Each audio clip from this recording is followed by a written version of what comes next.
نحمدہ ونصلی ونسلم علی رسولہ الکریم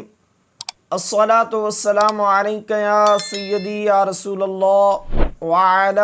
آلک واصحابک یا حبیب اللہ۔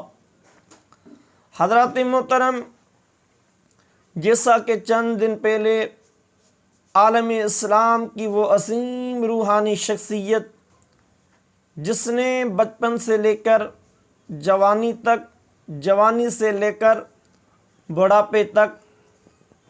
اپنی زندگی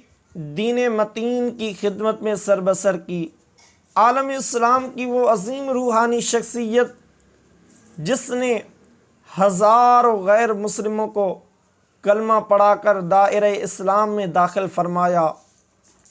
عالم اسلام کی وہ عظیم روحانی شخصیت جس نے لاکھوں گناہ گار لوگوں کو اپنی نگاہ فیض سے متقی اور پرہیزگار بنایا، وہ کامل ہستی جس نے کئی ایسے لوگوں کو جو بد کردار تھے، بد افعال تھے، ان کو اچھی سیرت و اچھے کردار والا بنایا، وہ کامل ہستی جس کے چہرے کو دیکھنے سے زبان پر اللہ کا ذکر جاری ہو جاتا تھا، وہ کامل ہستی جس نے اپنی گفتگو سے لاکھوں لوگوں کو اللہ تعالیٰ کی معرفت اور نبی اکرم صلی اللہ علیہ وسلم کی محبت کا درس دیا۔ میری مراد اس کامل ہستی سے امام اہل سنت، شیخ المشائخ، آفتاب ولایت، غوث الزمان، آل نبی، اولاد علی، حضرت قبلہ محبوب مرشد کریم الحاج سائیں سید غلام حسین شاہ بخاری نور اللہ مرقدہ، یقیناً ان کا اس دنیا سے، اس دار فانی سے جانا ہمارے لیے بہت ہی نقصان ہے، کیونکہ اولیاء اللہ، بزرگان دین کا اس دار فانی سے جانا عام انسانوں کے لیے یہ خسارے کا، یہ نقصان کا سبب بنتا ہے۔ اس کی دلیل رسول اکرم صلی اللہ علیہ وسلم کا یہ فرمان بخاری شریف باب ذہاب الصالحین کے اندر موجود ہے۔ نبی اکرم صلی اللہ علیہ وسلم نے فرمایا، یذہب الصالحون الاول، نیک لوگ آہستہ آہستہ دنیا سے اٹھ جائیں گے، فالاول وتبقى حفالۃ، پیچھے انسانیت کا چھان باقی رہ جائے گا۔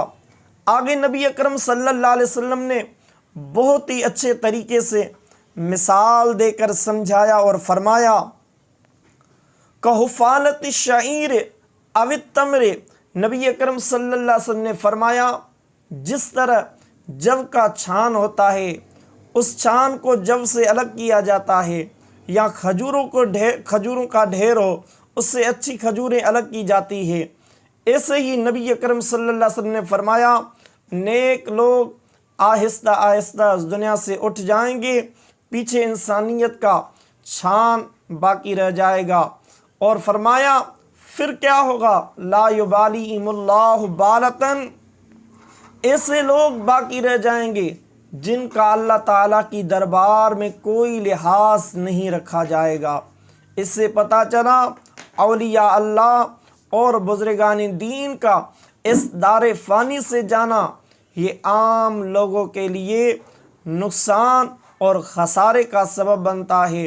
اگر یہ اولیاء اللہ ظاہری طور پر حیات ہے، زندہ ہے، یہ عام انسانوں کے لیے باعث سعادت، باعث برکت اور باعث رحمت کا سبب بنتے ہیں۔